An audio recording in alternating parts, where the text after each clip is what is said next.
Here at The Simple Dollar, we frequently get questions such as how many checking or saving accounts should I own, or even should these checking or saving accounts belong in the same bank or different banks, and a ton more questions like this. Hi, Vincent here from The Simple Dollar, and in today's video, we're going to be addressing each and every one of these questions and more. So if that sounds good to you, make sure you smash that subscribe button and ring the notification bell to get the latest and greatest from The Simple Dollar. And remember, you can find more by visiting thesimpledollar.com. For most people, there's no reason to have multiple checking and saving accounts at different banks. So if you're like the vast majority of people, then just having a single checking account or having a single saving account at the same institution could be your best bet. And there are a bunch of different reasons for this, but it really just boils down to two main factors. The first one is having your checking and saving account in one institution just makes your finances so much simpler. For example, if you run into any banking issue, then you only have one person to follow up with, and that's your bank. You only have one account and routing number to remember, as well as only one typical website to manage through. And since you'll have all your money centralized into one account, then that typically reduces and avoids any overdraft fees,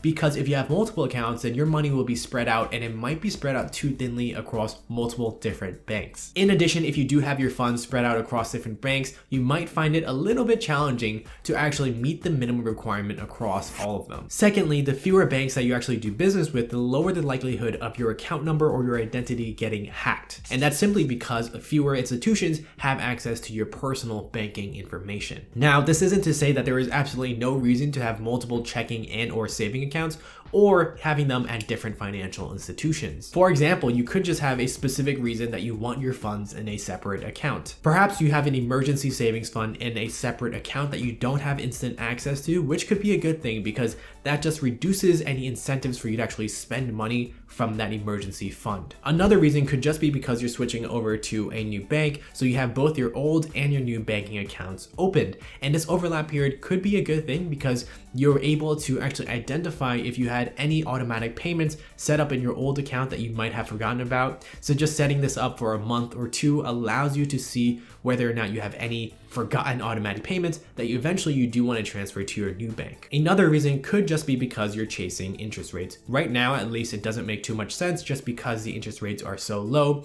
However, when interest rates return and they get eventually higher, then it might make sense to keep most of your money in a high yield savings account and continue to chase for the higher rate while still maintaining money in your primary account. Another reason could just be because of relationship reasons. You and your spouse or you and your partner could just have decided that they want to have your funds in separate accounts, so then it might make sense to have multiple bank accounts at different institutions. However, all the reasons that we just gave do not typically apply to a vast majority of people, so still it might make sense to still consolidate everything with one banking institution. So let's say after watching this video, you realize that you have multiple bank accounts at different financial institutions. So you might be asking, what should you be doing? I personally recommend that you centralize your accounts into one account at one financial institution and ultimately close out the other accounts. However, I wouldn't go ahead and immediately close every single account. You do want to make sure that currently there are no automatic transfers in or out of that account by going over some previous months or previous year statements in each of these accounts. And if you do find something, you do want to switch those transfers in or out into your new primary bank account that you decided to consolidate into. And once you're 100% confident that there is no additional transfers in or out of these secondary accounts,